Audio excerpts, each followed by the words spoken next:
Como lo mencionamos en otra cápsula, los cambios en la Nueva España fueron determinantes debido a la cuestión del mestizaje. Es decir, las personas que llegaron al continente no se relacionaron exclusivamente como entre ellos, sino que se dieron el paso para poder integrarse con la cultura nativa. Esto tuvo grandes beneficios, no solamente por el hecho de que el conocimiento indígena logró pasar a una generación diferente, sino que también se crearon nuevas formas que eran únicas como tal del continente y que le dieron un sentido de identidad muy fuerte al lugar. Desgraciadamente, hay cosas que sucedieron que no pudimos evitar y que son una gran parte del problema que tuvo la Nueva España. Ese tipo de cosas las veremos en la cápsula del día de hoy. Bienvenidos.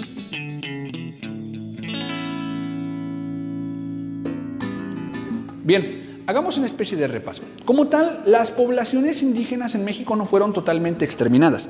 Si bien es cierto que durante el periodo de la conquista, durante el momento donde Hernán Cortés derrotó a la Gran Tenochtitlan, llegaron como tal a vulnerarse a muchísimas personas y muchísimos indígenas, en especial los más bélicos, fallecieron en el proceso, también había muchas otras poblaciones que, para empezar, no eran mexicas o aztecas.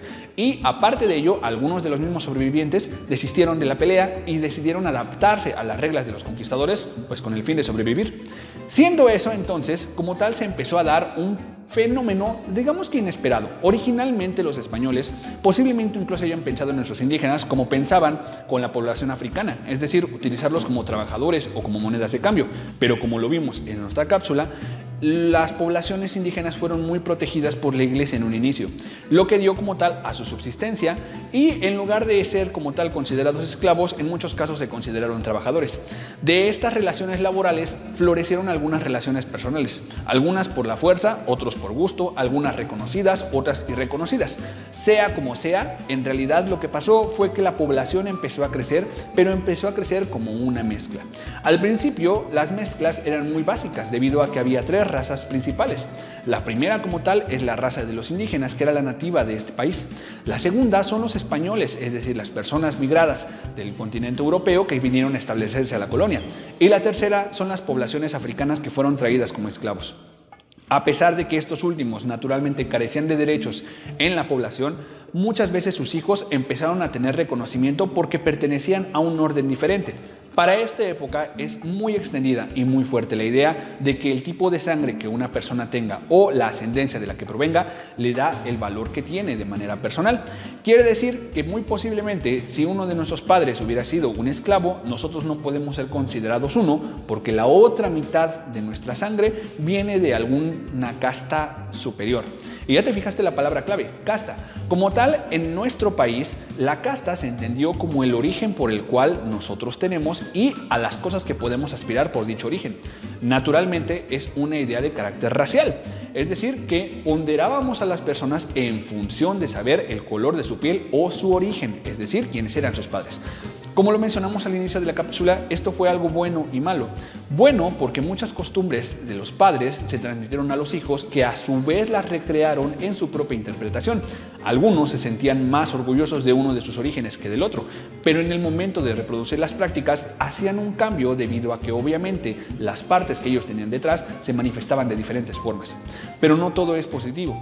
Desgraciadamente se empezó a gestar un sistema de valor en el cual el origen del que provenieras básicamente iba a decidir hasta dónde podías llegar en la vida. Y no estamos hablando de un proceso que solamente pasara durante unos 10 o 15 años. Estamos hablando de casi 300 años en los cuales el país se categorizó por quiénes eran tus padres o cuál era tu color de piel. Cada una de las castas que fueron saliendo fue extendiendo como tal la denominación. No era lo mismo que de los tres grupos originales surgiera algún hijo o alguna hija que de los subgrupos de los subgrupos de los subgrupos empezaran a surgir más personas. Llegó un momento donde el sistema de castas se volvió totalmente ilógico. No tenía sentido hacer un rastreo.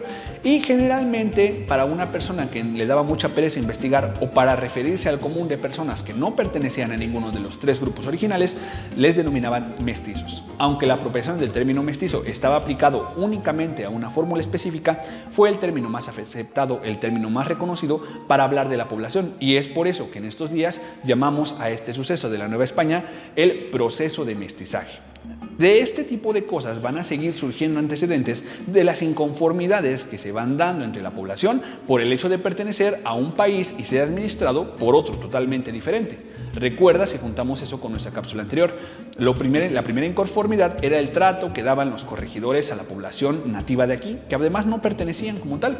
El segundo como tal era la identidad racial que iba surgiendo en el proceso de mestizaje con respecto a los españoles que seguían viniendo de España, que dicho sea de paso, también ellos mismos se consideraban una casta. Aún nos queda más por abundar este tema, pero lo más importante es que ahorita puedas procesar toda esta información. Nos vemos en la siguiente cápsula.